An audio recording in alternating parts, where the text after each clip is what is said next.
Okay, thank you for joining me. It's D'Artagnan Show, and I am discussing the principles, the 21 principles from Dr. Marc Hyman's book, The Pegan Diet. So here he is. It's a great book, everybody. You really ought to read it or have someone read it to you.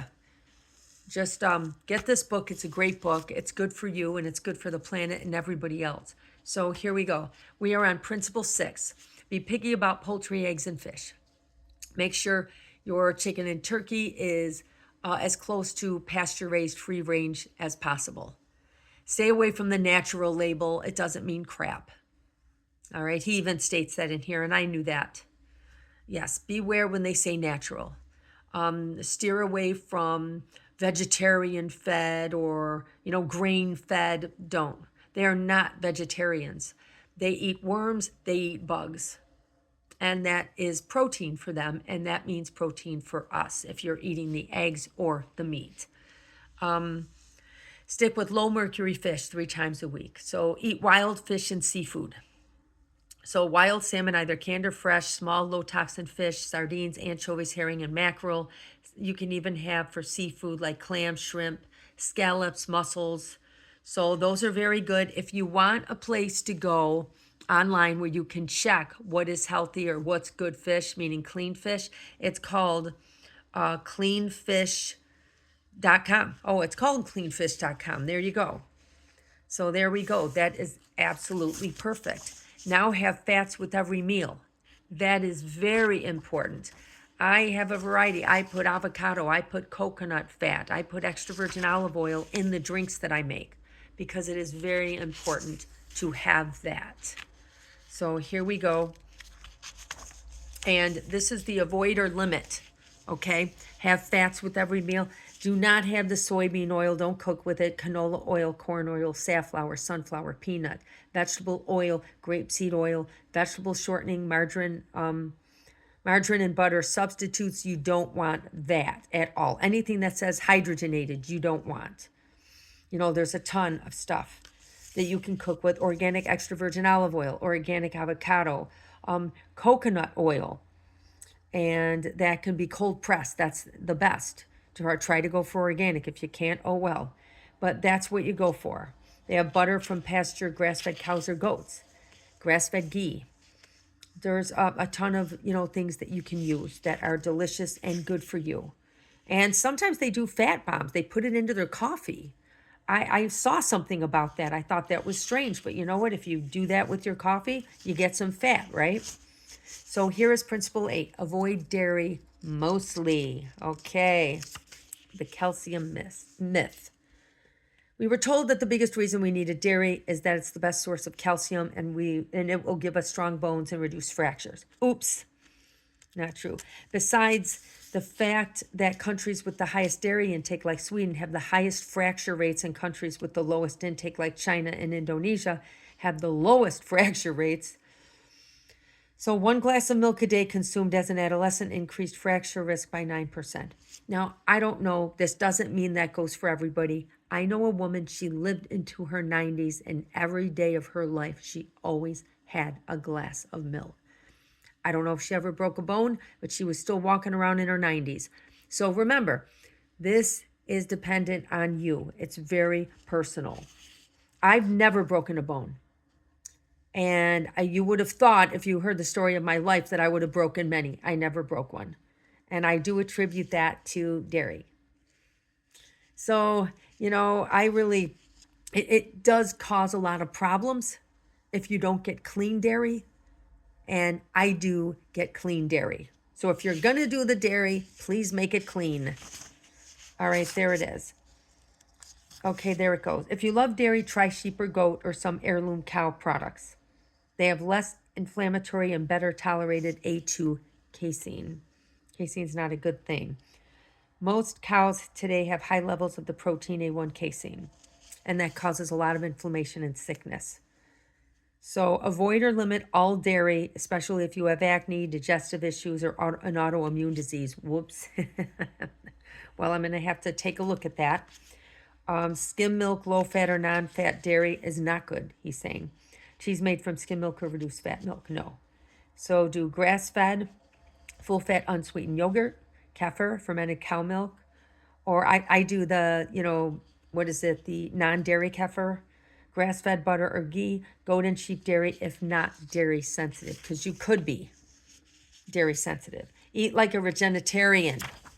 All right, yeah, that's a really good principle right there. Principle 9, eat like a vegetarian. And that is a big deal. Your choices matter. So shop local and organic if you can. They have double up food bucks if you are strapped financially and you have food stamps. They do have that at certain co-ops. I don't know if you're by a co-op, but you can look into it. A lot of food trucks, they deliver farm fresh stuff that is organic, pesticide free, and they take double up. See, I don't know where you're at or how things are in your area, but definitely look it up. Join a community supported agriculture program in your area. So it's called the CSA. There you go. So go to localharvest.org. So localharvest.org. localharvest.org to find one in your area. Look for the new rock labels, regenerative organic certified. And that involves 3 areas: soil health, animal welfare, and social fairness. Because a lot of people in factories and factory farms, they are treated terribly. I've watched documentaries about how the people in these factory farm places are treated. It's really not good. End food waste. Start a compost pile. Buy only what you need. Eat your leftovers and learn to make whatever is in the fridge meals. He calls them WIIF meals. All right, so we've got a lot of meals that we can make, but we're just like, nah, we don't want to eat it. Well, try doing it. Limit your use of plastics. We know that. Eat real and whole foods. Avoid packaged, ultra-processed food. It makes you a climate activist. So treat sugar like a recreational drug. It is. That's my addiction. It's terrible. It's one of my addictions. I mean, I'm a food addict, so that's a big one. Sugar is dangerous for me. So is dairy, quite frankly. So I really prefer to stay away from dairy to the best of my ability. But this one, sugar is said to be at least 5 times more addictive than, trigger warning, I won't state any of the names, but like other street recreational drugs. So it is not a food group. A little bit of honey in your tea or coffee is fine. Some dessert once or twice a week is totally fine too, if you can handle it. If you're a food addict like me, be very careful if you decide to do that. Don't let your addiction talk you into doing it. Okay, I personally enjoy a little bit of dark chocolate daily, but I don't go overboard. So a little square, anything from 88% dark chocolate and above. I wouldn't go below that. So reset your relationship with sugar. Oh, here it goes. Try giving it up for 10 days and notice how you feel. I am doing the 10-day reset, which is what he talks about. And I will go into that too. Throw out your artificial sweeteners, okay? You got to get rid of them. Splenda, NutraSweet, and Equal. Yeah, it's like the answer is it isn't. It isn't good for you. It isn't safe. Do not consume high fructose corn syrup ever. Please just don't consume it. Kids do not need soda or diet soda. They do have some with cane sugar in it if you really want to. Or you can use very slightly fruit juice with sparkling water, sweetened sparkling drinks such as Spindrift, or healthier soda alternatives like Zevia, which uses stevia as the sweetener. That's very good. So you enjoy in limited quantities monk fruit, organic whole leaf stevia, not pure via or Truvia made by Pepsi and Coke. No. You got to get the organic whole leaf stevia, which means it's in a dropper. Okay, date sugar. Okay, remember, it's all limited. Honey, maple syrup, coconut sugar, molasses. Yes. Fresh fruit juice, 4 ounces max, not every day and not on an empty stomach. And if you ask me, mix it with water. You don't want to get all that sugar in there. Don't rely on coffee or alcohol. Well, we already know that, alcohol isn't terrible. He treats alcohol like he treats sugar. An occasional glass of wine or something is fine, but daily can be problematic. 5 ounces of wine or 10 ounces of beer and 1 ounce of hard liquor. Maybe once a week or something like that. Okay. You wouldn't have been able to tell me that when I was younger. So here it is. A note about juices, smoothies, and nut milks. Be very careful. Yeah, most juices available on the market contain a ton of sugar. So a lot of them look healthy, but they aren't. So check the sugar. Okay. Stick with the ones that are just greens and a little bit of lemon and ginger. Wegmans, if you're on, in Western New York, they make some really good fruit juices. So prioritize plain filtered water above all other beverages. Add electrolytes too. So I actually have some keto electrolytes in there. I actually bought them a while back. So caffeinated tea and coffee are okay if you don't get the jitters or adverse reactions. I have to be careful of caffeine. Avoid all sugar-sweetened and artificially sweetened beverages. Limit alcohol to 1 glass of wine or 1 cocktail 3 to 4 times a week. Oh, okay. I didn't remember that. Okay, I thought he was saying once a week, but it says 3 or 4 times a week, but just make it a glass. So principle 12, leverage personalized nutrition for optimal health. There you go.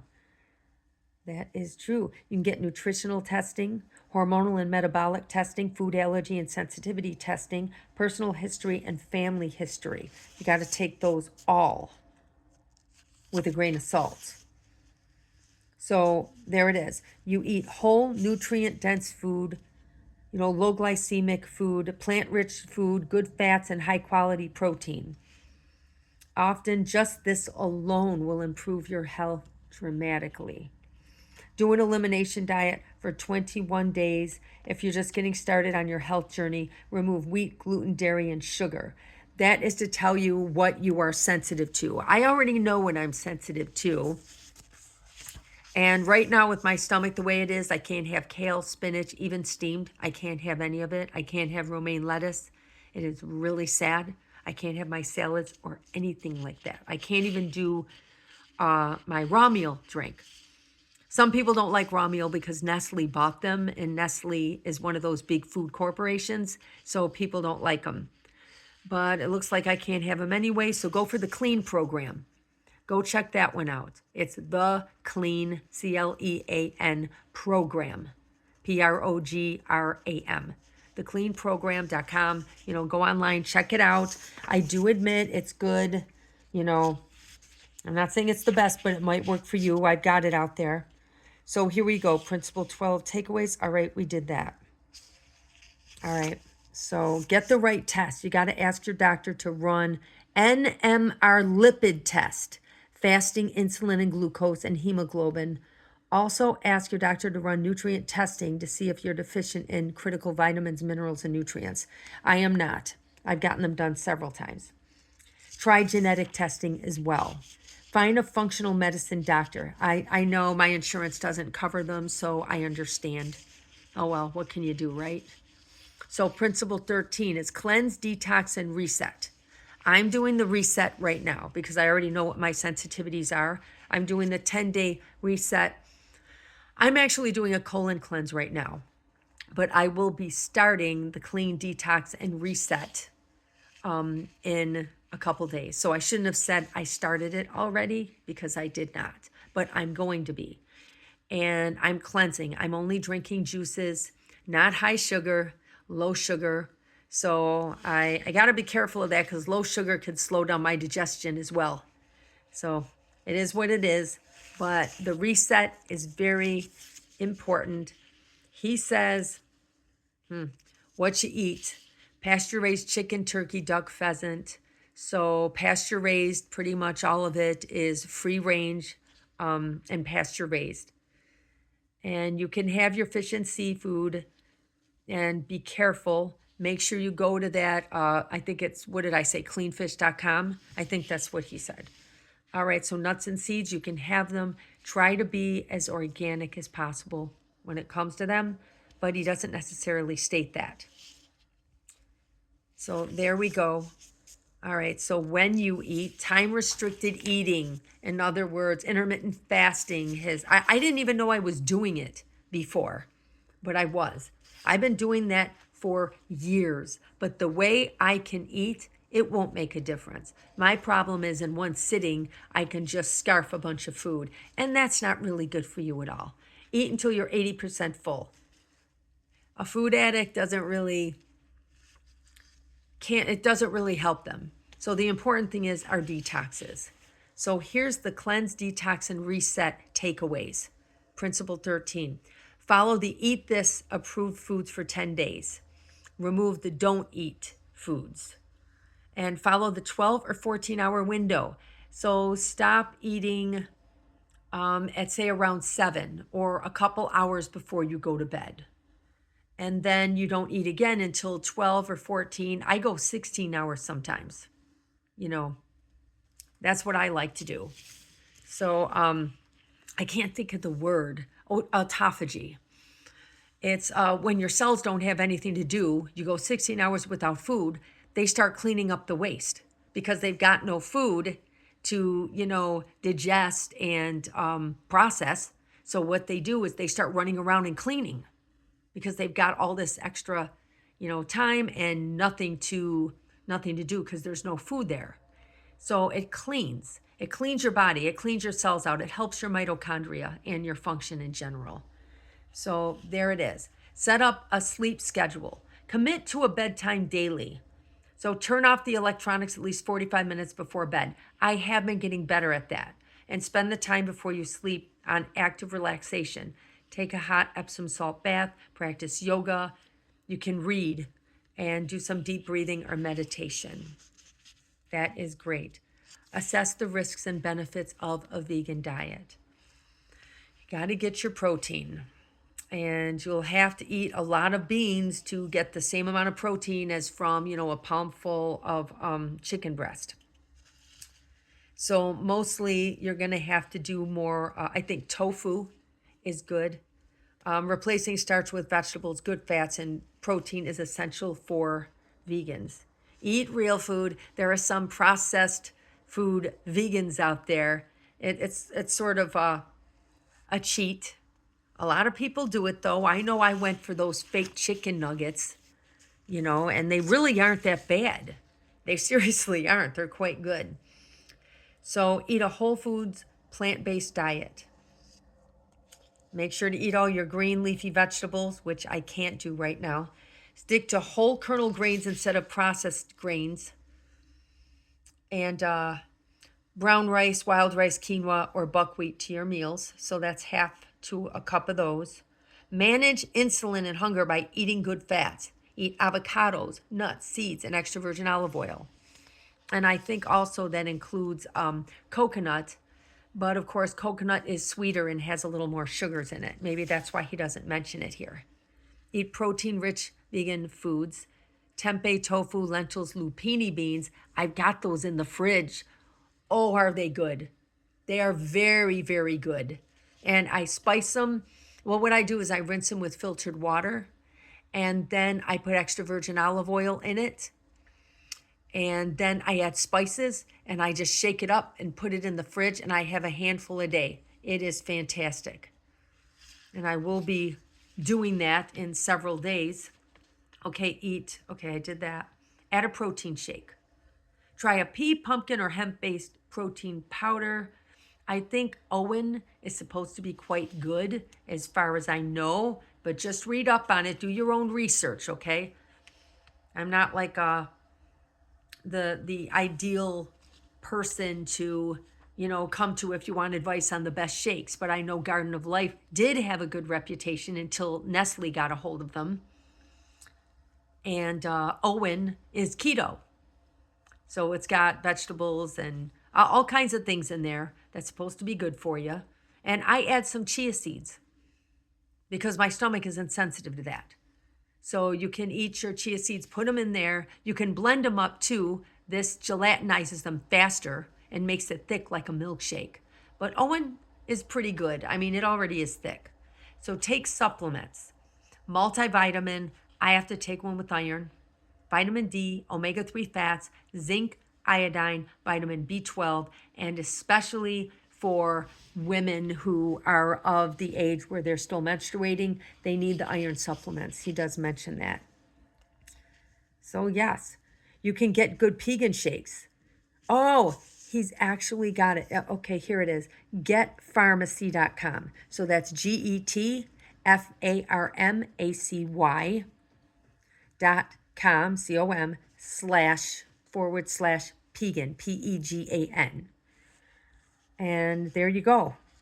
That's perfect. So you can get some recipes for Pegan shakes. All right.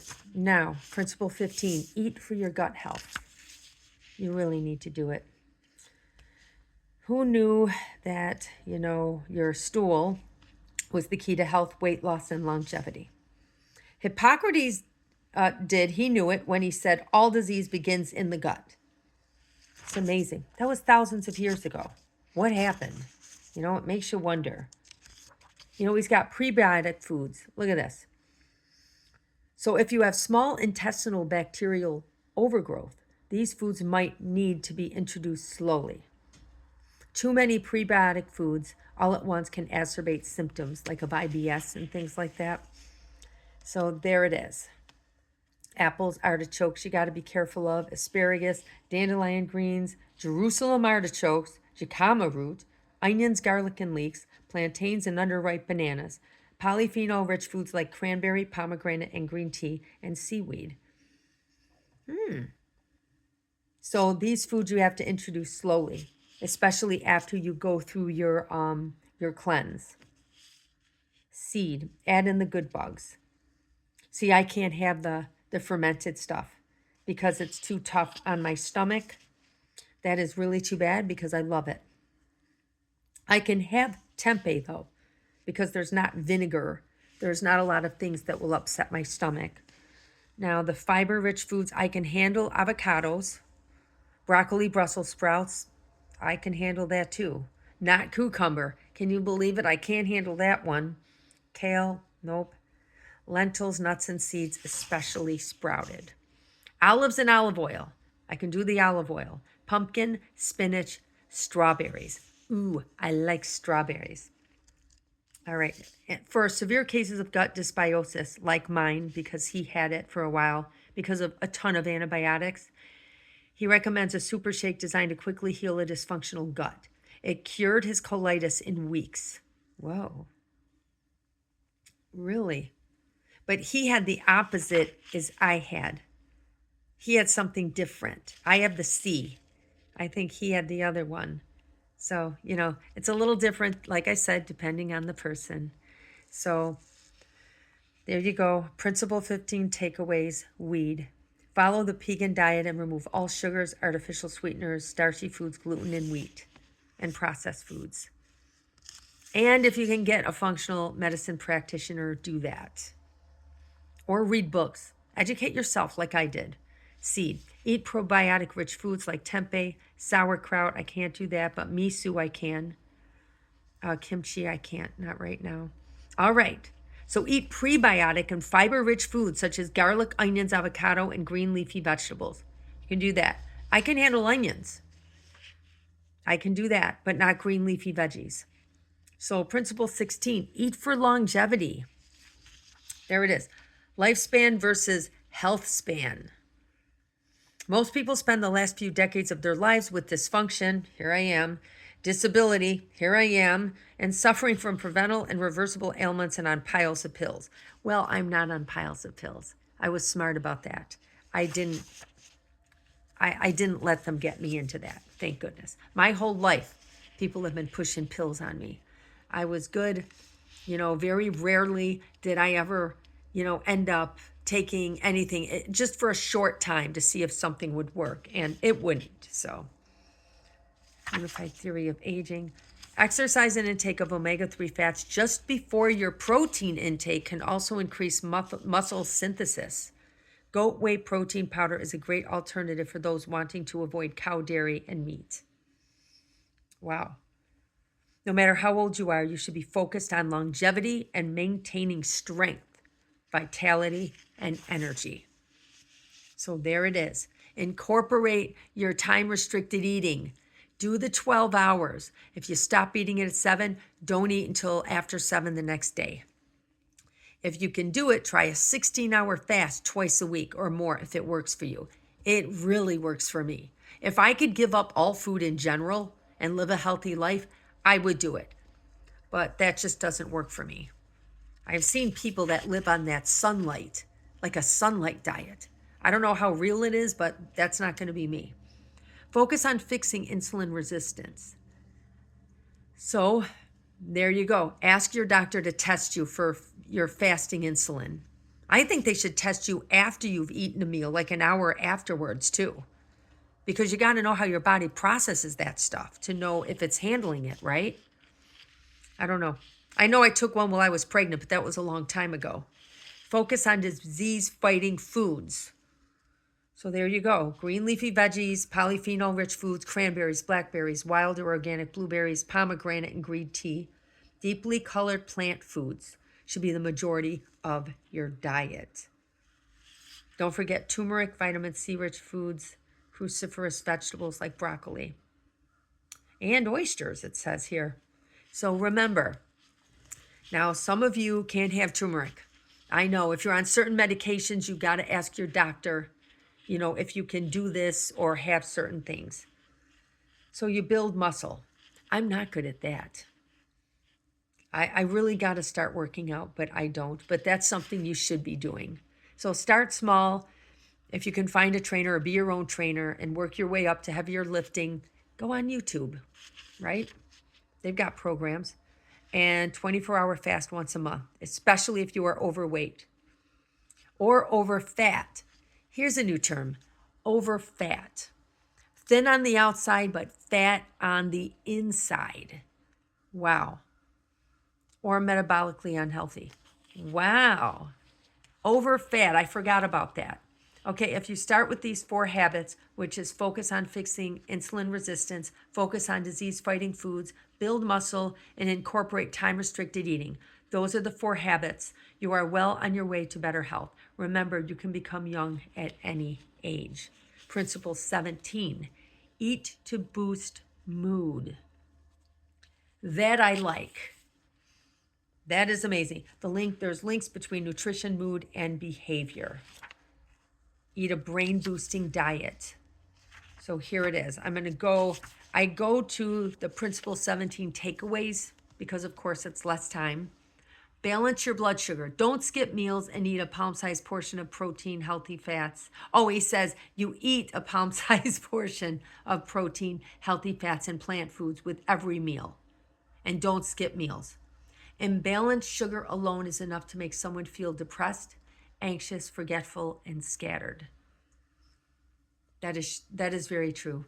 Eat brain-boosting foods, fats, healthy fats. Your brain is made mostly of fat, so it makes sense, right? Fat and water. So make sure you're getting your fats from fish, berries, fiber-rich foods, nuts and seeds, and green tea if you can tolerate caffeine. Dig deeper. Work with a practitioner. Or talk to your doctor to see if you have nutritional deficiencies or not. Consider supplementing with a good multivitamin. It's got to include B6, folate, and B12, and consider taking vitamin D, magnesium, and omega-3 fats. Okay. Make healthy eating affordable. Here it is. This is a big one. It really is. So here we go. This one's tough, but you can do it. You can definitely make healthy eating affordable. People like to make excuses that they can't afford it, but yet they'll go out and spend on something that's completely unhealthy that, say they could have saved and bought something healthy with. I've done it. I've done it a million times. Oh, that's too expensive. Oh, I can't do that. And then I'm off, getting something that isn't good for me, like maybe a slice of pizza or a bag of potato chips. And, you start thinking about these excuses, especially with food addicts. They make a lot of excuses why not to shape up. So, all right, make your dollar count. Okay, yes. See, they have a lot of double up food programs. As I was saying before, you can get it. You can do it. And make sure, there it is, good food on a tight budget from the Environmental Working Group, EWG. And that's really what you need.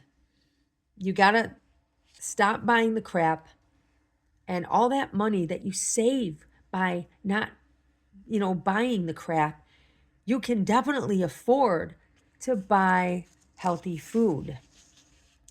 Skip processed foods. For $8, you could buy a frozen prepared meal for one person. For just a little more money, or sometimes less, you can make the same meal with better ingredients for the whole family.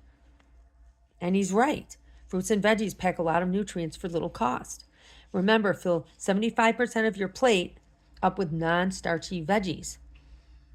And you can also choose cheaper veggies if you need to. Cabbage, carrots, beets, greens, onions, and sweet potatoes are very cheap, for example. And that is true.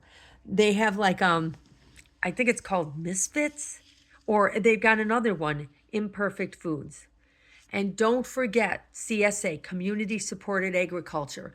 Look that up, or go into the library and have someone, help you out with getting information on that. Our local libraries, we really need to support them. So I'm just throwing this in there. I know it's off the cuff. It isn't off the cuff. It isn't related to this, but we need to support our communities, and our libraries are going down. So you could even walk in there and just ask someone to help you. It's called the local CSA, or go into a co-op. Maybe they can help you. And that's Community Supported Agriculture. They've got Misfits. They call them ugly vegetables that would otherwise end up in landfills. They're direct from farmers. And the other one is Imperfect Foods, which I forgot about that one. I knew about Misfits. I see their commercials. So, yeah, there you go. Is a healthy diet really that expensive? Studies show that a healthy diet costs around $1 to $2 more per day than the SAD diet, standard American diet. But when you include the cost of real cheap processed foods, and what it does to your body, think about healthcare. Think about all you got to spend on the medicine to fix you, when you're sick. So isn't it just better eating well in the first place? So here we go. So stick to real whole foods and take time to plan your meals and track your spending habits.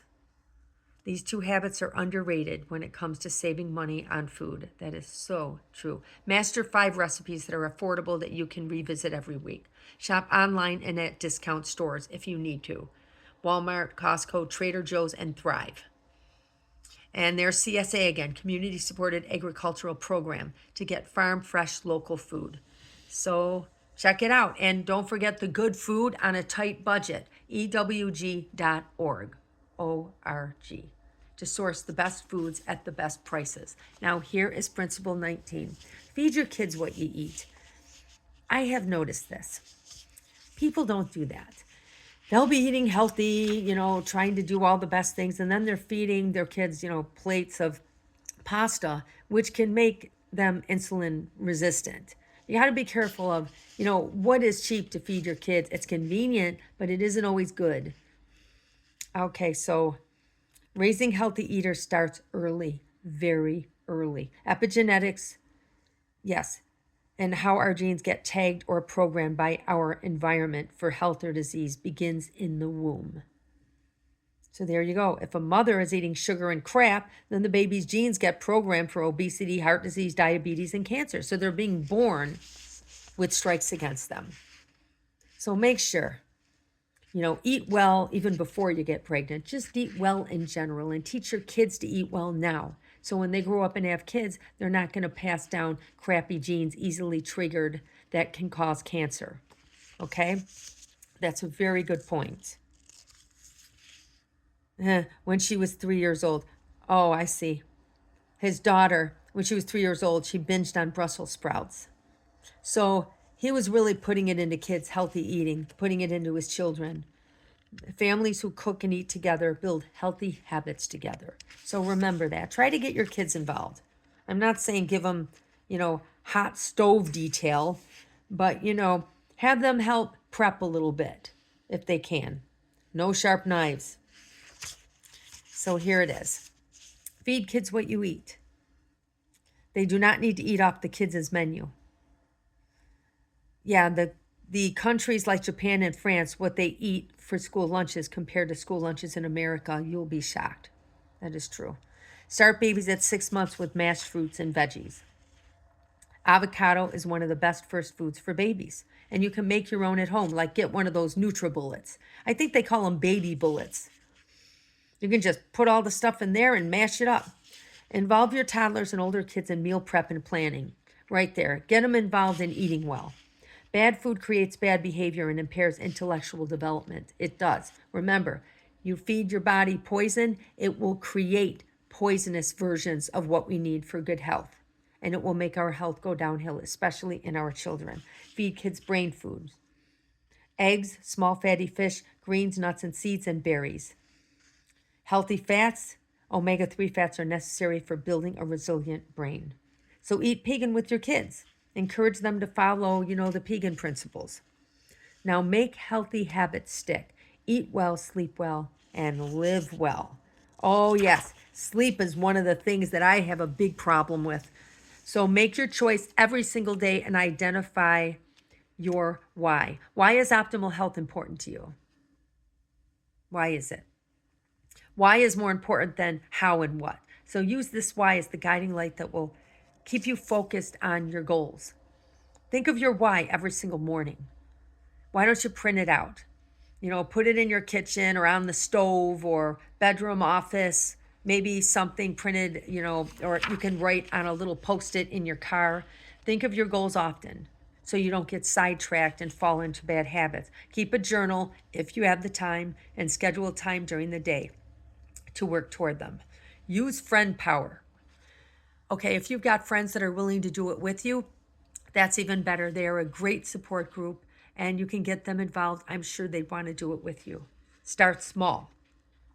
You don't have to go dairy-free, sugar-free, gluten-free, or run 10 miles a day overnight. So in other words, don't set yourself up for failure. Start substituting sugar-laden treats with fruit.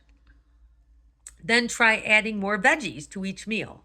Try a smoothie for breakfast. Take a 10-minute walk if you can. Do one push-up. When you feel less stress and more joy around positive changes, you'll up your level of biology and reinforce these healthy habits. You always start slow. Don't put too much on yourself.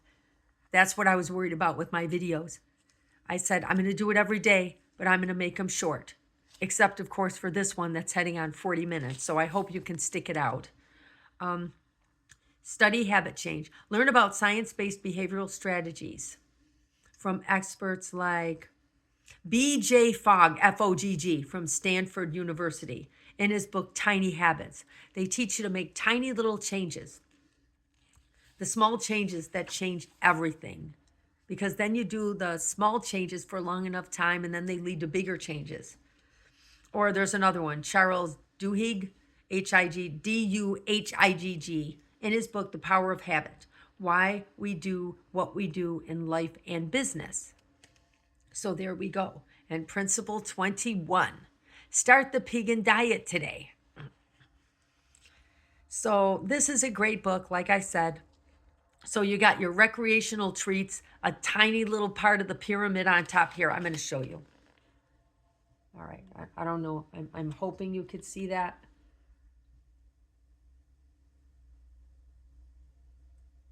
So that's it. The tip of the pyramid is recreational treats.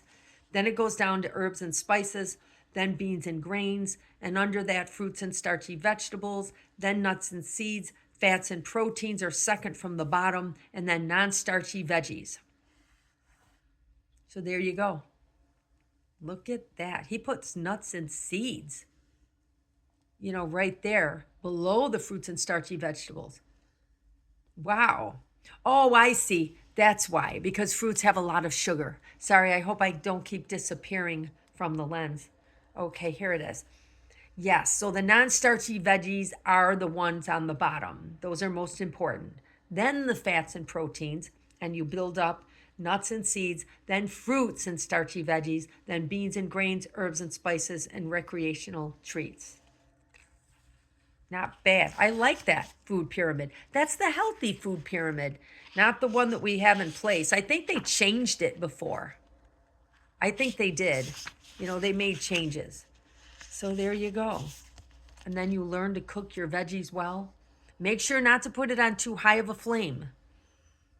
They over steam. That's another one. That was a problem I was having. I kept over steaming. You don't want to do that because that kills the nutrients too. Saute, make sure it's over medium heat. Use avocado oil. And then when the oil shimmers, add the veggies. And you can also use grass-fed butter or ghee. Yeah, that's amazing. And then you can add some onion, garlic, and ginger, cook for 1 to 2 minutes. And then you can put vegetables like asparagus. They will cook in just 3 to 4 minutes. Yeah, that's amazing. Yeah, you can do so much with this book. I mean, I push it. I do push it on people. I know that my daughter-in-law, she read it. She had it for a while. So I'm not sure if we got another copy or she ended up giving it back. I'm not sure. But yeah, it's a great book. So that is the end of the Pegan diet. It is, oh my goodness, look at this, 41 minutes long, even longer. All right, guys, listen, thank you so much. I know I was rushing through it, but I wanted to discuss some things, and the information is pertinent. So I hope you could stick it out. I know it's a long video. I'm not good at sticking out, long videos. Not good for sticking it out on those. But, watch it in sections if you can't deal with it this long. All right, guys, I will see you tomorrow for the daily devotionals. Love you guys. Peace out.